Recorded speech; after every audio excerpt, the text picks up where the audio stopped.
Bueno, muy buenos días a todos y a todas. A continuación vamos a comenzar con el siguiente bloque de la jornada, a cargo de nuestra expositora Macarena Romero, y ella va a hablar sobre el rol del TMO en pabellón. Así que a nuestra expositora cuando quiera.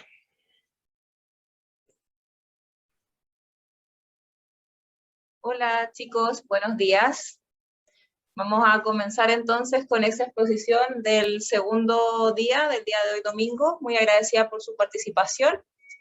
Y vamos a hablar el día de hoy acerca del rol del tecnólogo médico en cirugía refractiva. Les voy a comenzar a compartir la pantalla.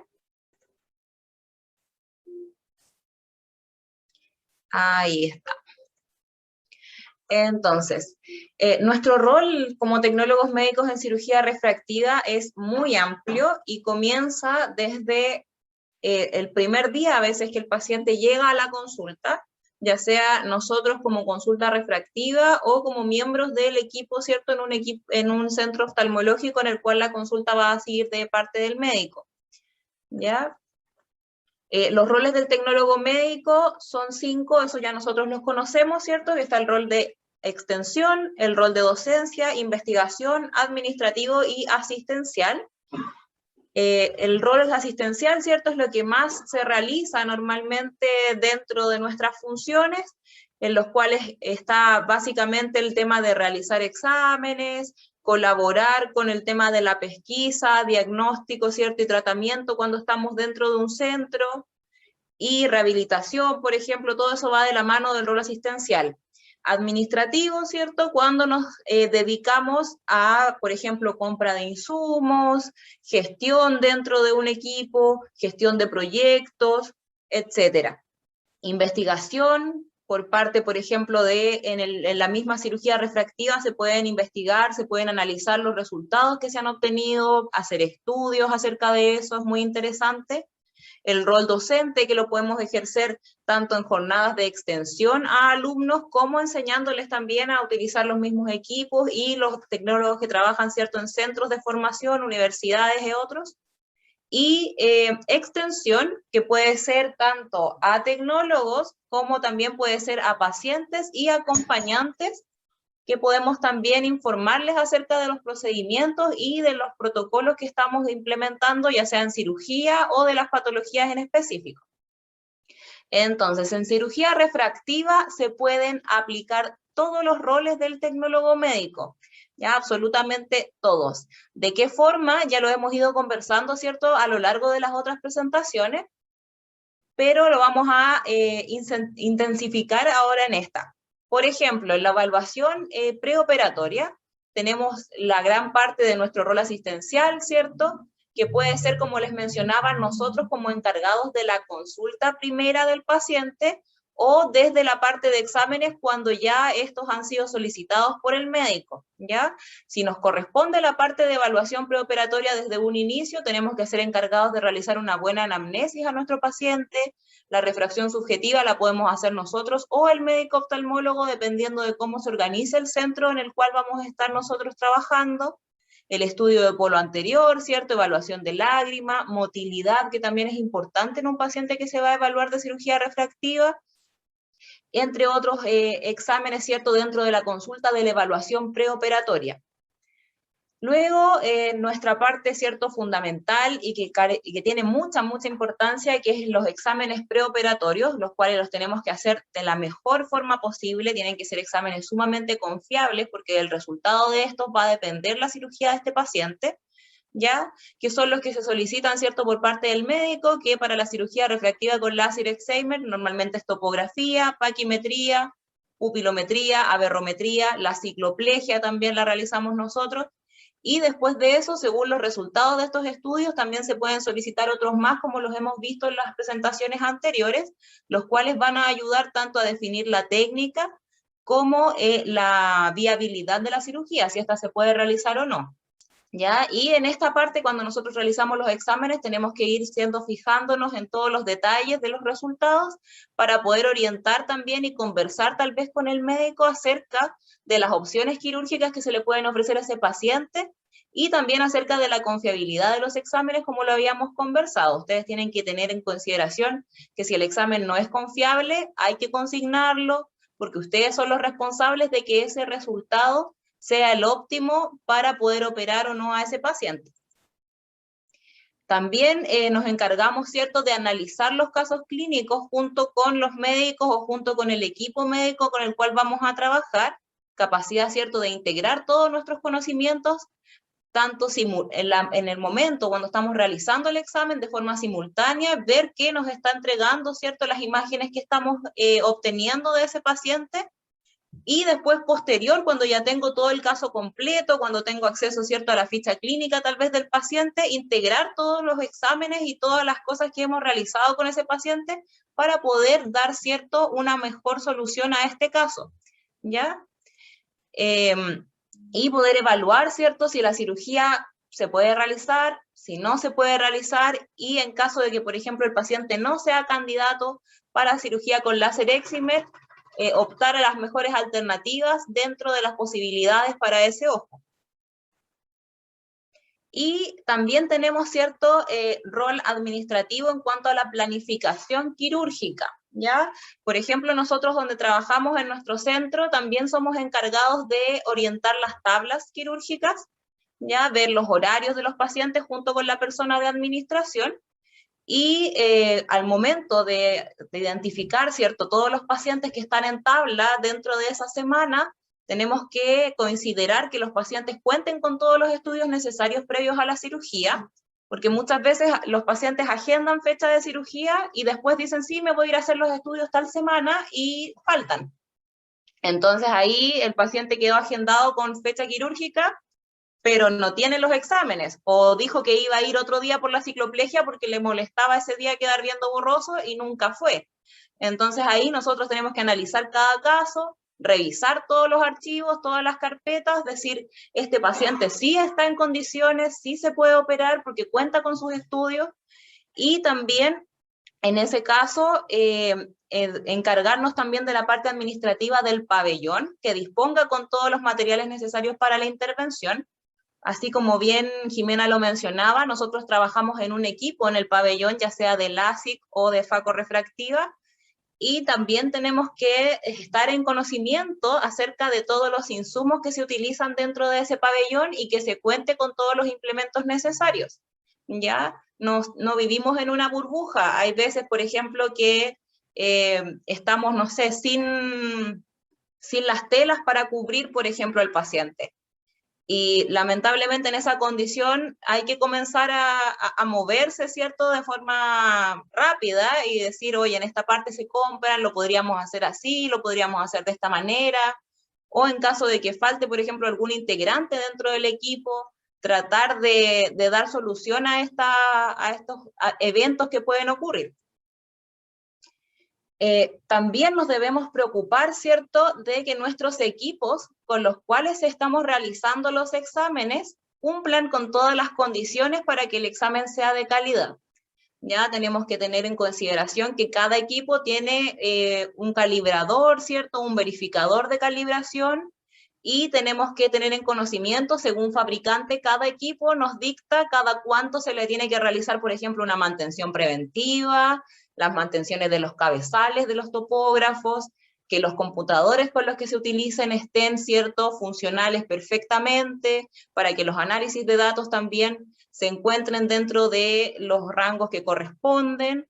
Y, por ejemplo, cuando sale alguna actualización del equipo, poder tenerlo en conocimiento, ver cuáles serían las ventajas tal vez de contar con esta actualización y cuáles las desventajas para nuestros equipos, porque, por ejemplo, como les mencionaba ayer Carolina, las actualizaciones de Pentacam son gratuitas, las tenemos que solicitar solamente a la gente, ¿cierto?, al equipo que los vende, pero lamentablemente son muy pesadas. Entonces, si no contamos con un computador que aguante la actualización, vamos a hacerle un mal a nuestro equipo en vez de un bien al actualizarlo. Así que ahí tenemos que sopesar todo este tipo de información, poder conversarla tal vez con la parte administrativa de la clínica, decir tal vez necesito un computador nuevo para mi Pentacam para que funcione mejor, y eso también va de la mano de nuestro conocimiento y de cuál es y defender bien también una actualización, es decir, va a servir para esto y para esto, y por lo tanto sería un beneficio para la clínica tener este nuevo software, por ejemplo. También, como lo veíamos ayer, manejo de equipos de la línea quirúrgica, tanto como les mencionaba que nosotros nos encargábamos de la verificación de la calibración, tanto del Excimer como de los equipos de la FACO refractiva, ¿cierto? De todas las tecnologías dentro de pabellón. Esto es importante que siempre se realice previo a las intervenciones, verificar los parámetros de seguridad previo a la utilización de los mismos, velar con que cumplan las condiciones ambientales dentro de pabellón, el tema de la humedad, de la temperatura, y que se cuenten con los materiales para poder realizar los procedimientos. Como les comentaba ayer, por ejemplo, el tema del femtosegundo, necesita, ¿cierto?, cada paciente tener un lente de contacto especial, una interfaz de paciente, que esas son únicas y no se pueden volver a utilizar. Entonces ahí, antes de utilizar ese láser, tengo que verificar que sí cuento con todos los insumos necesarios para poder hacerlo, ¿ya? Lo mismo, por ejemplo, con el equipo, el láser de Excimer, todas las tarjetas con las cuales yo verifico calibración, también tengo que saber cuándo se me van a acabar para poder comprar nuevas, ¿cierto? Y no llegar un día que no puedo verificar la calibración del equipo porque me olvidé de que no tenía el insumo. Acá después, ya cuando verifiqué el equipo, la introducción de los pacientes, de los datos de los pacientes operativos también corre por nuestra responsabilidad, ¿cierto? Y después el doctor los verifica normalmente, los verificamos en conjunto, y después el manejo intraoperatorio según los distintos momentos de la cirugía del equipo, ¿ya? Ahí, como les mostrábamos ayer, las cirugías van pasando las pantallas, ¿cierto? Dependiendo de las funciones, de lo que yo necesito de cada equipo, es lo que voy a hacer en ese momento. Normalmente nosotros somos los que les damos el aviso también al médico de cuándo el láser ya se encuentra cargado, de cuándo la pupila está centrada en nuestra pantalla, y así el doctor, ¿cierto?, ya se maneja la parte solamente oftalmológica y después los pedales en el momento de utilizar el láser. Pero nosotros ver que el equipo esté funcionando bien en la parte de las ópticas, ¿cierto?, y de la parte técnica, eso es nuestro. Acá, como les mencionaba, verificación de los insumos y registro de los insumos dentro de pabellón. Por ejemplo, estas son unas imágenes del pabellón de FACO, ya de FACO refractiva. Antes de realizar la cirugía, nosotros tenemos que ver que se encuentren también todos los lentes intraoculares que se van a implantar en esa jornada, y a medida que se van implantando, cada lente intraocular trae múltiples sellos, múltiples stickers, ¿ya? Y uno de esos va a facturación. Esa parte, por lo menos en nuestra clínica, también es responsabilidad nuestra, que cada vez que se implanta un lente, ese sello va al libro de facturación, y después esos lentes intraoculares son los que se le van a cobrar finalmente al centro. Ya, pues como les mencionaba ayer Carolina, nosotros somos bodega de Alcon, entonces tenemos lentes intraoculares de todos los modelos, de todas las dioptrías, pero para que esos lentes intraoculares sean repuestos cuando se utiliza este registro de facturación. Recopilación de datos intraoperatorios. Esa parte también a veces corre por parte nuestra y es muy importante, ¿ya? Por ejemplo, acá esta es una ficha prequirúrgica de la parte también de FACO, donde se ingresan todos los datos del paciente, los medicamentos que utiliza, la evaluación preoperatoria, que en ocasiones también la realizamos nosotros, a veces la realiza una encargada, ¿cierto?, previa de pabellón, una TENS, pero a veces es nuestro, en los cuales tenemos que también saber utilizar los equipos que están en esa zona, que son realmente básicos, toma de presión, ¿cierto?, toma de temperatura, saturación de oxígeno, frecuencia cardíaca, etcétera, ¿ya?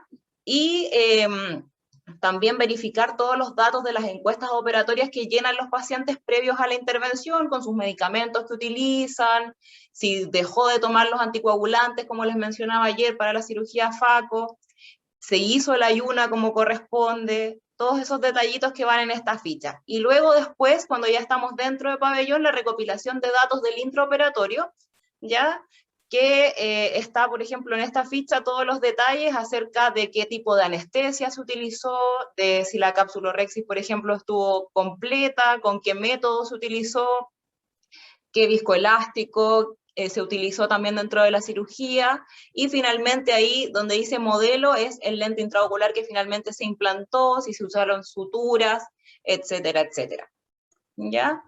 Y, por ejemplo, acá también en la parte de recopilación de datos, cada lente intraocular en ese caso trae una tarjeta que se entrega al paciente, donde también van los datos de la cirugía, el nombre del paciente, el cirujano, esta es la información que se les entrega a ellos, como un carnet quirúrgico.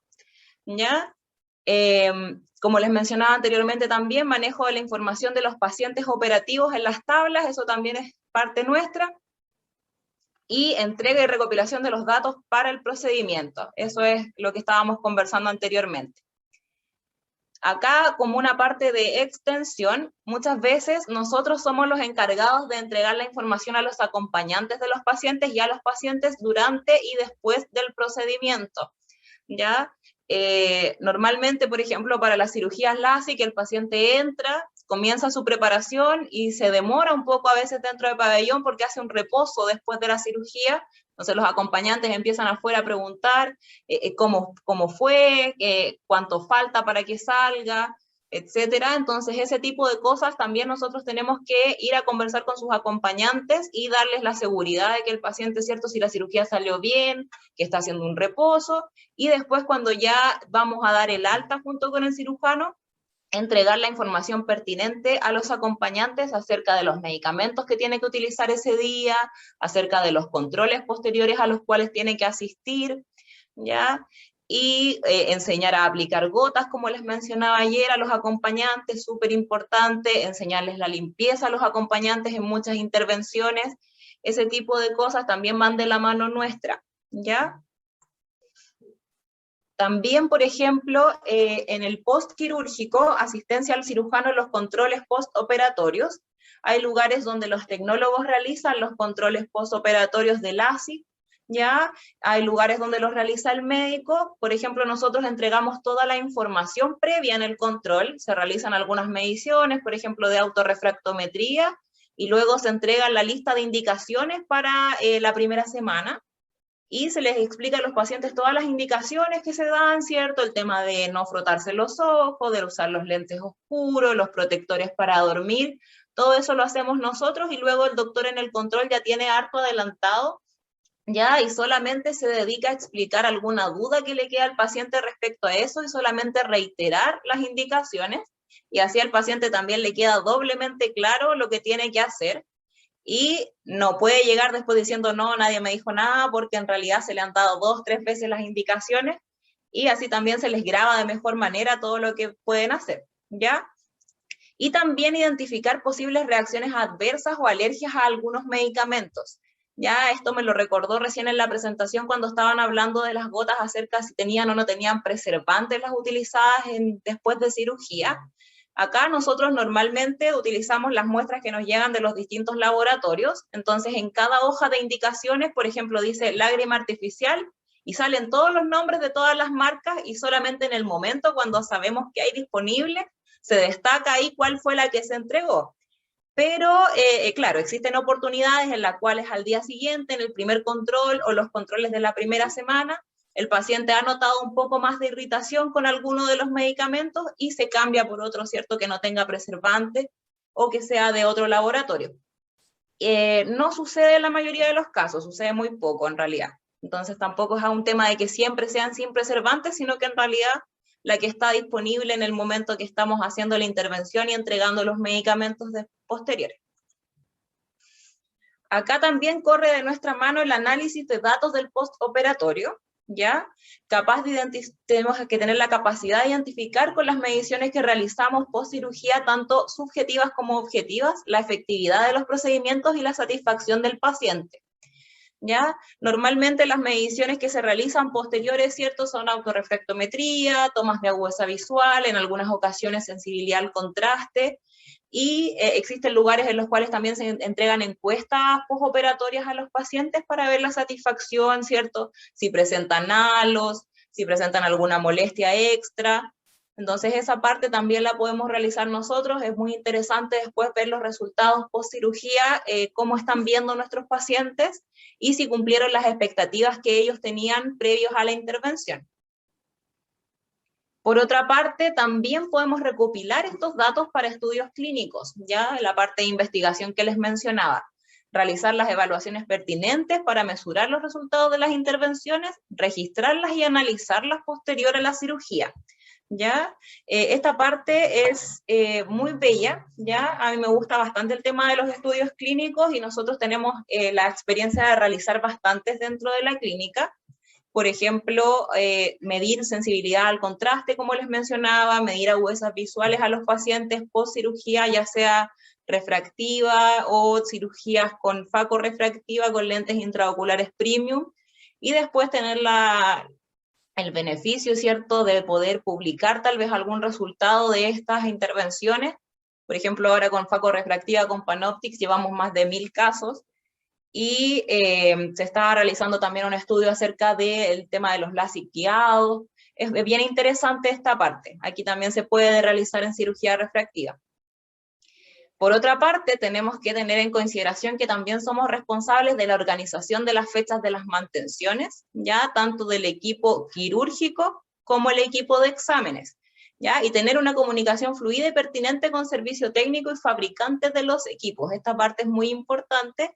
Como les mencionaba ayer, a veces falla el equipo, por ejemplo, falla el tema de la óptica del láser, y en ese caso, en realidad nosotros no podemos meter mucha más mano dentro del equipo, simplemente hay que contactarse con servicio técnico y que ellos den solución a ese tema, ¿ya? Entonces tenemos que tener en consideración, a veces cambian las representaciones de los equipos.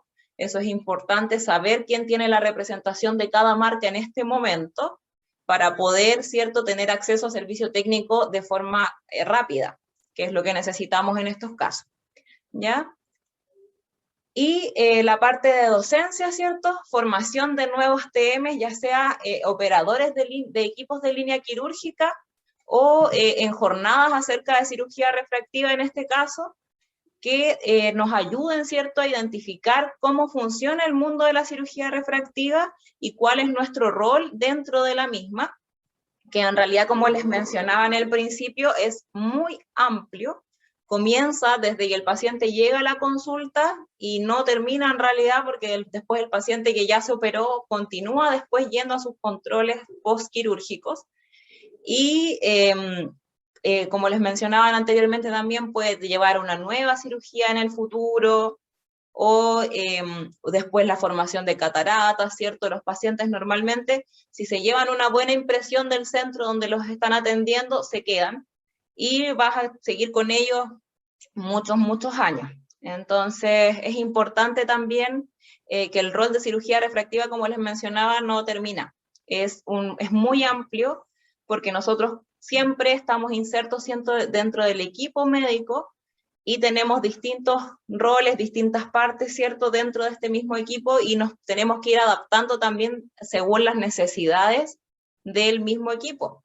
Ya el tecnólogo no solamente es el operador de la máquina, sino que también, por ejemplo, puede hacer la preparación previa a la cirugía, la limpieza, ya sea previa o posterior a la cirugía. Hay cosas que hay que ir aprendiendo, ¿cierto? Y metiendo más mano ahí en las indicaciones, sintiéndose responsable, ¿cierto?, de que ese paciente cumpla bien los protocolos previos. Y eso en general, nuestro rol, como les decía, es muy, muy amplio, y nos habla tanto del manejo de equipos, como del manejo del paciente, como del análisis de los casos. Entonces, al final, somos un profesional muy íntegro en el sentido de cirugía refractiva. Ya se pueden ver muchas, muchas cosas. Eso, chicos. Bien, muchas gracias por la presentación. Les recuerdo que todas las dudas las deben canalizar a través del chat. Acá ahí apareció una. Dice Carla Contador, en el área de la investigación, ¿es algo solicitado por la clínica o es iniciativa del TM?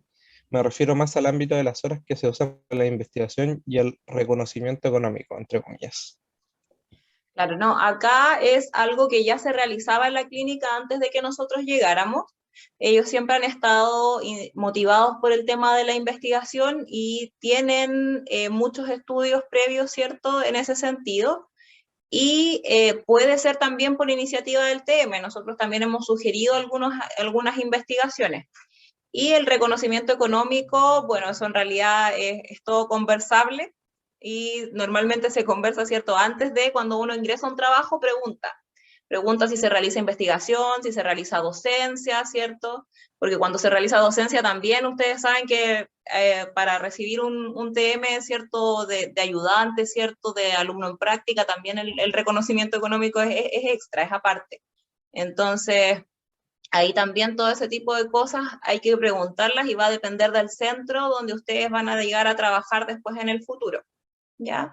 Pero claro, cada ATM, por ejemplo, puede decir, oye, a mí me gustaría realizar investigación y se puede también dentro de la confianza con el equipo de trabajo ver si a ellos les interesa el tema también y se puede armar un buen proyecto. Muy bien. ¿Alguna otra pregunta que quieran hacer? De momento creo que no hay más preguntas en el chat.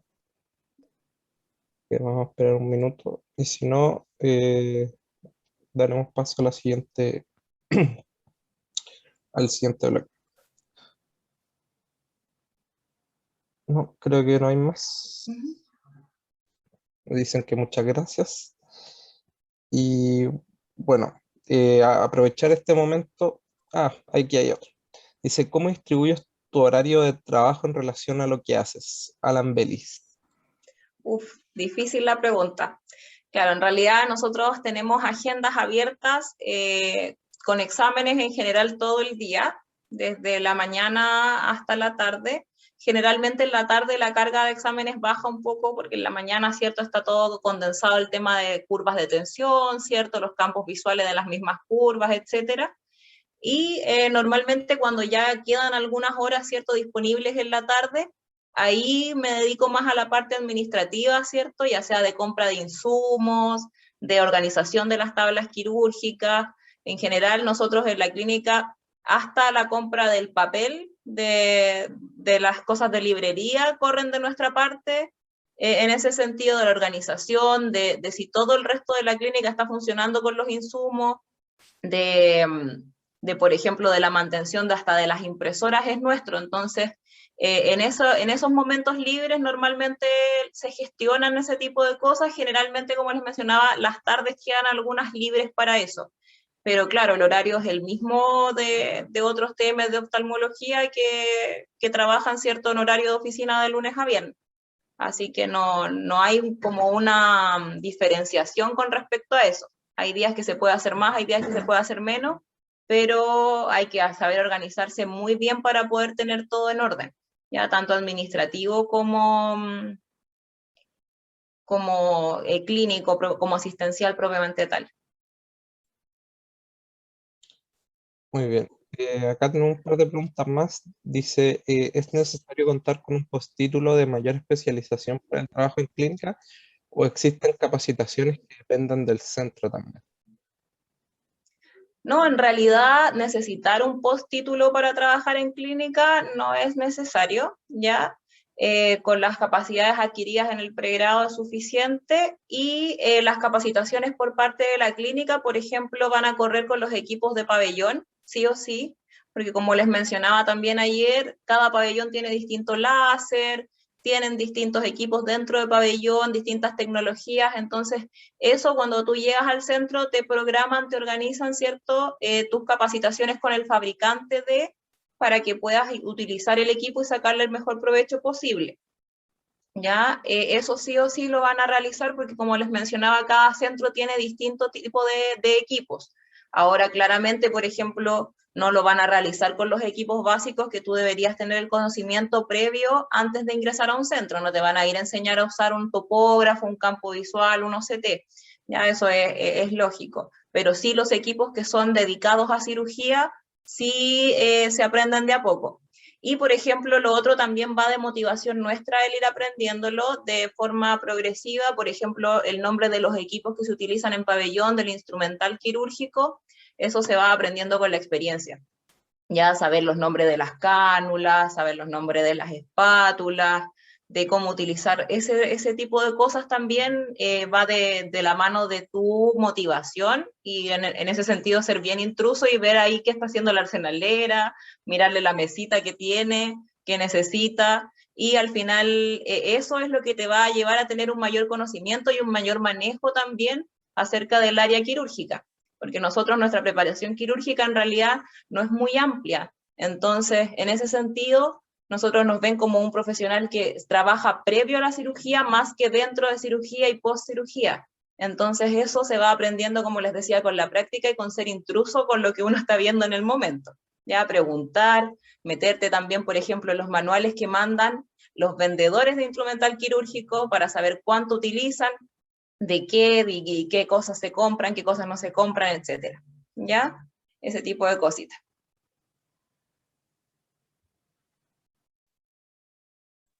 Muy bien. Tenemos otra pregunta que dice Paulina Muñoz. ¿Cada cuánto tiempo programa las cirugías? Depende del tipo de cirugía, ¿ya? Y, por ejemplo, acá el tema de faco refractiva se programan cada media hora. Se le dice al paciente de todas formas que va a tener que estar en el centro cerca de 2 horas y media, 3 horas, que cuando el horario de citación contempla desde el trámite administrativo que él hace al ingreso, firma de consentimiento, ¿cierto? Parte económica, luego su preparación, dilatación de pupila, etcétera. Pero lo que se ocupa en pabellón son 30 minutos por paciente aproximadamente, ¿ya? Y con respecto a la cirugía láser, también normalmente se programan cada media hora, pero media hora para ambos ojos, ¿ya? Y depende ya si hay tecnólogos que se encargan, por ejemplo, de programación de otros tipos de cirugía, ya sea pterigion, ya sea chalación, cirugías de párpados, eso es conversable con cada médico. Hay médicos que son muy rápidos, como hay médicos que son muy minuciosos, por ejemplo, para la eliminación de un pterigion, y esa cirugía puede durar desde 45 minutos hasta hora y media, 2 horas, dependiendo del cirujano. Entonces ahí, antes de programar ese tipo de cirugías, también hay que conversarlo con ellos. Lo otro, por ejemplo, el programar cirugías, por ejemplo, de Avastin, inyecciones, ¿cierto? Eso también se conversa con el médico. Hay médicos que las dicen cada 30 minutos, como hay otros que cada 10 minutos podría colocar una inyección. Entonces ahí también hay que conversarlo con el médico y con el que va a preparar al paciente previo a la intervención, porque tal vez él sí en 10 minutos coloca la inyección, pero la persona que está afuera, ¿cierto?, haciendo el cambio de ropa, la limpieza de los ojos, eso ya es otro tema. Muchas gracias. Y ahora sí, vamos con la última pregunta para después iniciar el siguiente bloque. De Ignacio Valenzuela, dice, en su experiencia, ¿es necesario tener experiencia en internado para trabajar en una clínica de cirugía refractiva? Mira, yo en mi caso llegué a una clínica teniendo muy poca experiencia en clínica. Ya, mis internados habían sido en servicio público, en Guapo y en unidades, centros refractivos más bien sociales que clínica. Había tenido muy pocos pasos por clínica, solamente en pasantías, cosas muy cortitas. Y en realidad yo siento que la experiencia no es necesaria en ese sentido. Si bien ayuda bastante saber el tema de qué estás haciendo y de cómo lo organizan. Cada centro organiza de distinta forma su manejo, ¿cierto?, de tanto los procedimientos como los exámenes. Y, por ejemplo, hay centros que trabajan con muchos médicos distintos a los cuales les gustan distintos reportes, por ejemplo, de cada examen. Entonces, eso solamente lo vas a saber y lo vas a aprender en el momento que te estás incorporando a ese equipo. Antes no. Entonces, para trabajar en una clínica de cirugía refractiva, la experiencia, si bien es útil, no lo es todo. Va más de la mano de tu capacidad de adaptación y de incorporarte, ¿cierto?, a los equipos de trabajo de una forma correcta. Bueno, muchas gracias. Bueno, esa fue la última pregunta. Ahora vamos a dar paso al siguiente bloque, que ahora viene ya la parte final, digamos, del curso, donde vamos a revisar lo que son casos clínicos e integrar todo lo que hemos visto en estos días. El siguiente bloque va a estar a cargo de la profesora Jimena Pulgar, y también recordarles que al final de la jornada se va a hacer el concurso donde los premios van a ser KIFCAT y los participantes van a ser quienes estén conectados a la transmisión del Zoom.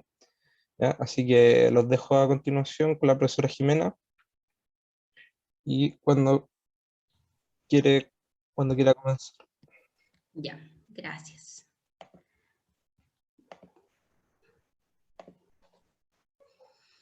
Bien, entonces, comenzando con el tema de los casos clínicos, les voy a mostrar un caso clínico de un paciente al cual tuve la posibilidad de conocer muchísimo porque tuvo una complicación que pudo haber sido, ¿cómo se llama?, evitada si se hubiesen hecho otro tipo de cirugía refractiva en este paciente.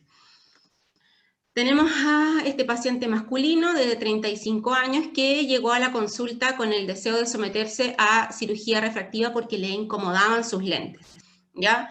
Que es como el típico motivo de consulta de muchísimos pacientes que quieren someterse a este procedimiento refractivo. Él usaba lentes desde muy temprana edad, pero sí de la biomicroscopía tenía opacidades corticales congénitas en ambos ojos, ¿ya? Profe, Dígame. parece que no está compartiendo pantalla. Ah, a ver, dame un segundo.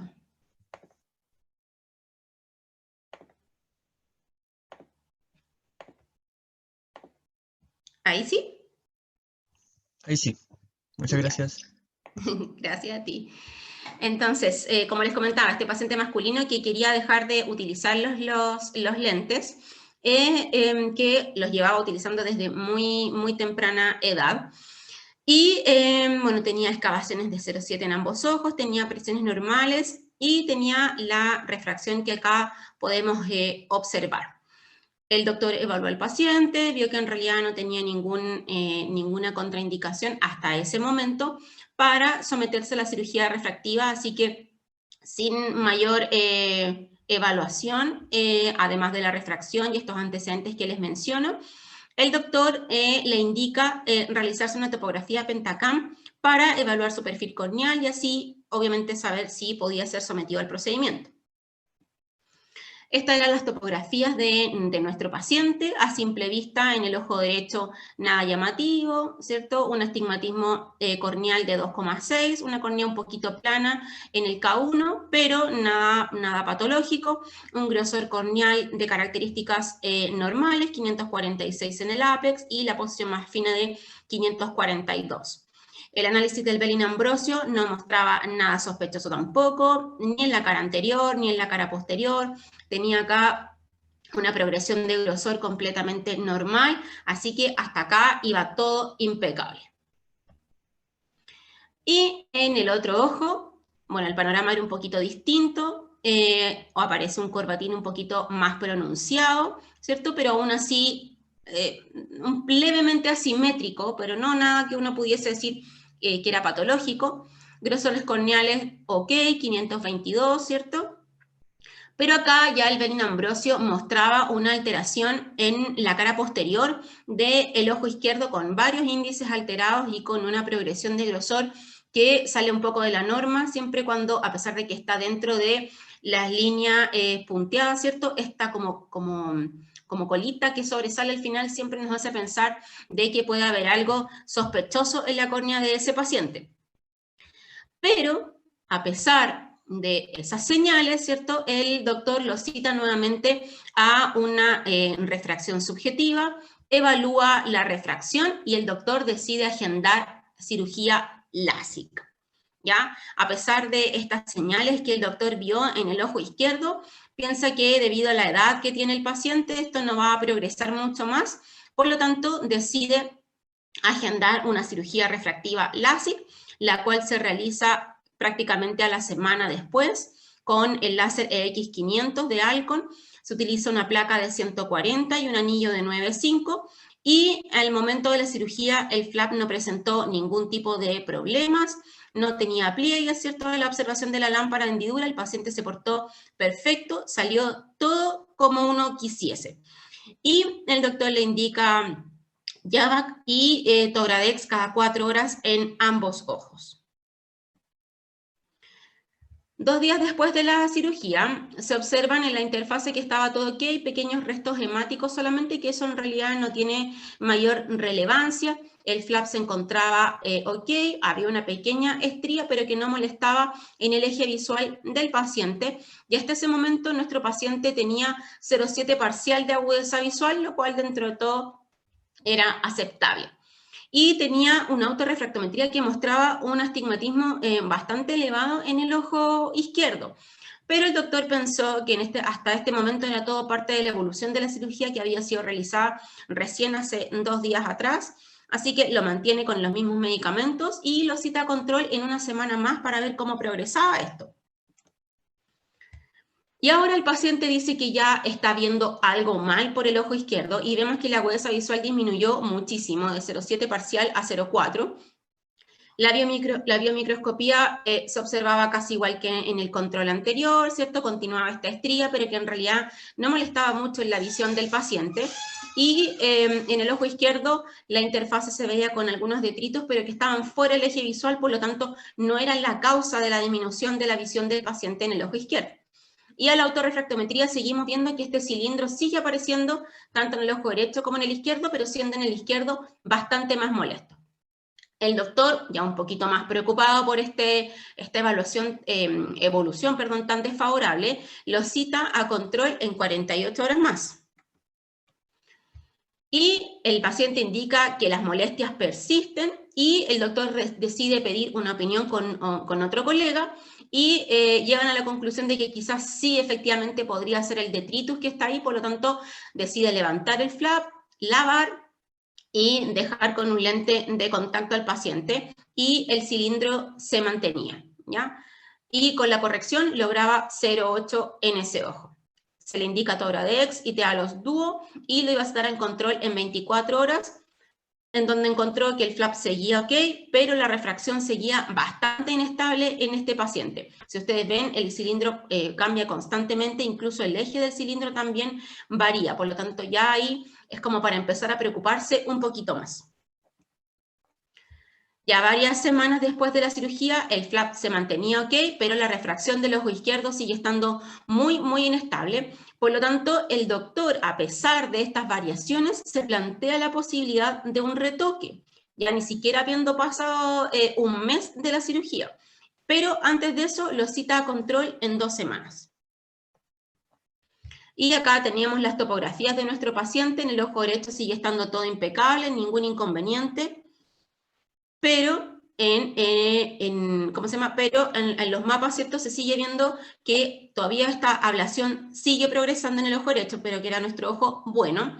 Pero en el ojo izquierdo ya los mapas tienen un cambio significativo entre el preoperatorio y el postoperatorio, ¿cierto? Un cambio que no está dentro de lo que debería cambiar para una cirugía refractiva. Y como podemos ver en el mapa sagital, existe una curvatura anómala, ¿cierto? Sobre todo en la zona central de la córnea, que ya nos puede empezar a hacer sospechar de que esta córnea se desestabilizó producto de la cirugía refractiva.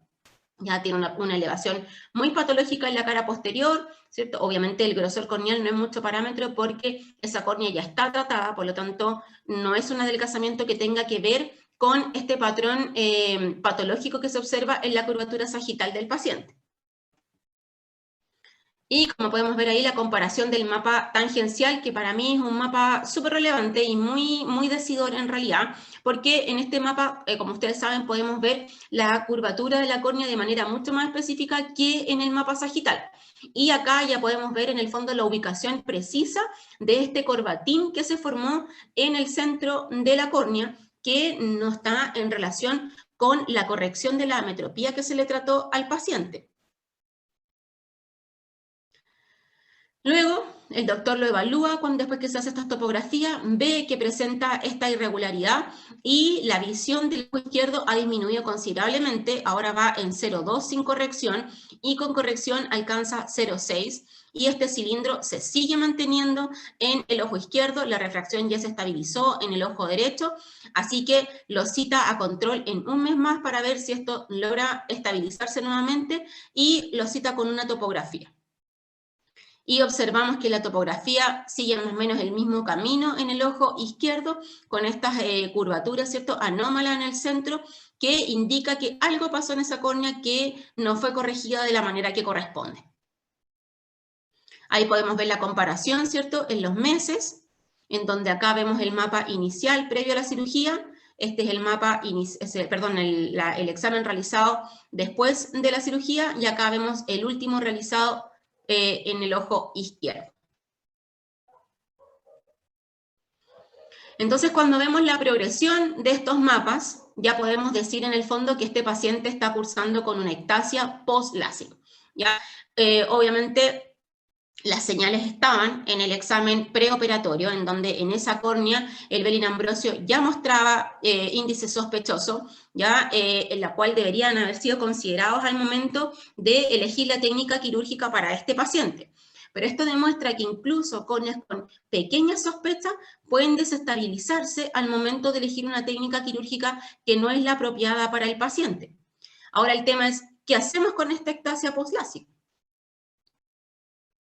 El doctor lo sigue controlando con autorrefractometrías, pero a pesar de que esto ha ido evolucionando, el doctor decide retocarlo. Él decide evaluar, o sea, operar esta refracción, con la cual logra una agudeza visual de 0,7, pero decide hacer una cirugía combinada. Él dice que va a retocar el ojo izquierdo con una PRK y además va a aprovechar la desepitelización para hacer un cross-linking para, en el fondo, fortalecer la estructura de esta córnea que se ha desestabilizado.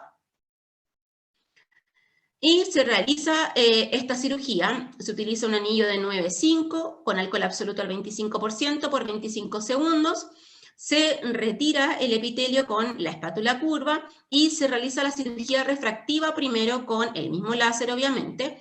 Se trata esta refracción cilíndrica y una vez que está tratada, se aplica inmediatamente el protocolo de crosslinking, el cual se realiza con un equipo Avedro, que a diferencia de los equipos, de otro tipo de equipos de crosslinking, este demora solamente 4 minutos en hacer el tratamiento. ¿Ya? Y una vez que se termina el tratamiento, se coloca el lente de contacto y se indican algunas gotitas antibióticas y antiinflamatorias y corticoides para el paciente. Y ahí, rezar que ojalá esto haya resultado y solamente esperar la progresión y obviamente esperar que todo resulte bien para el paciente y que pueda recuperar su visión.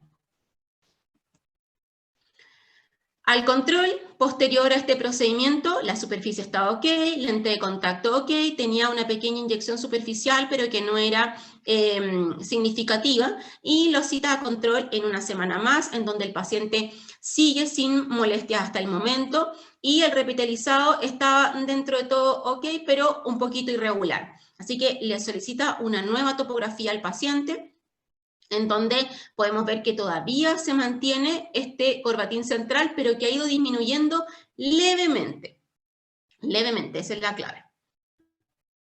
Y la refracción todavía se mantiene un poquito inestable y el doctor lo cita a control en 2 meses más con una nueva topografía.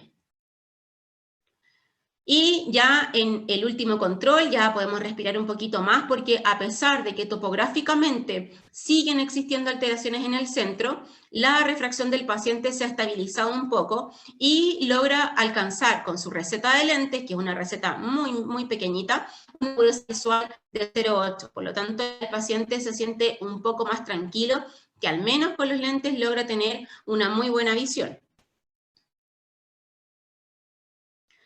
Y en el último control realizado el 18 de mayo de este año, él dice que presenta pequeñas molestias en el ojito izquierdo que a momentos ve nublado, pero que en realidad no es nada que le complique mucho más. La biomicroscopía se mantiene intacta, ¿cierto? Todo normal, pero gracias a Dios, ya que el procedimiento funcionó perfecto, ¿cierto? Nuestra autorrefractometría muestra que en el ojo izquierdo el cilindro ya es casi residual. Eso quiere decir que este procedimiento combinado funcionó perfecto y que el paciente, incluso con la corrección de sus lentes, puede alcanzar visión 1, es decir, logró la visión máxima casi tan bien como estaba desde un principio.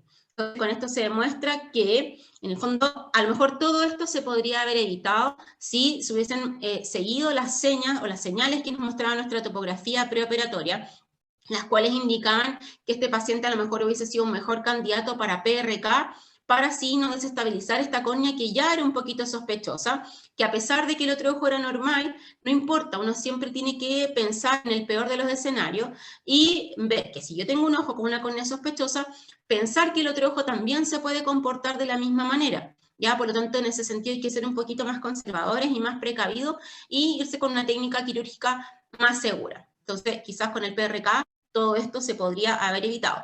Lo bueno es que dentro de todo el doctor quizás tomó una buena decisión al hacer este procedimiento combinado, en la cual, además de corregir el defecto refractivo y ayudar al fortalecimiento de la estructura corneal, logró que esa córnea lograse estabilizarse y hacer que la refracción del paciente mejorara, disminuyera y que también mejorara su calidad visual.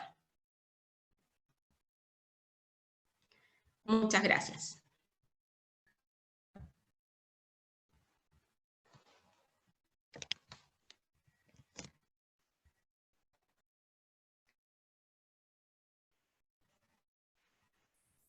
Muchas gracias, profesora Jimena, por la exposición de su caso clínico. Recuerden que pueden dejar sus dudas en el chat. Hasta el momento hay un comentario. Allen Bellis escribe: para la edad del caso y los límites de los índices en el ojo izquierdo, PRK opción incluso discutible. La verdad es que en mi experiencia, los pacientes que ya superan cierta edad, en los cuales se sabe que esa córnea no va a progresar a algo más, el PRK no tiene ningún inconveniente. Yo he operado muchos pacientes con córneas límites con PRK y que han tenido resultados sumamente exitosos. Ahora, si uno quiere ser un poquito más...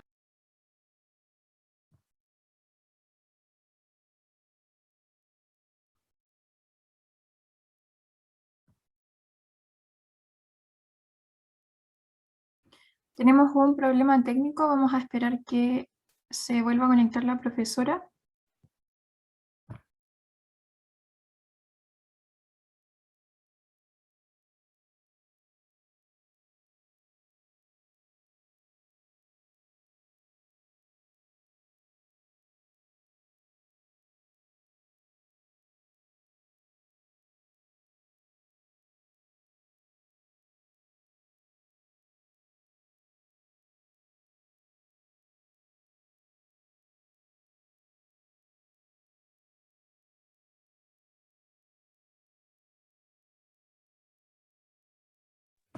Por mientras pueden seguir haciendo sus consultas en el chat mientras se resuelve el problema técnico, y les recordamos que luego de este bloque quedan 2 bloques más con las otras expositoras que también serán de casos clínicos.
Debido al problema técnico, vamos a dar un break de 5 minutos y pueden dejar sus dudas en el chat. En caso de que la expositora no pueda volver, estas dudas serán enviadas por correo y resueltas por esa vía.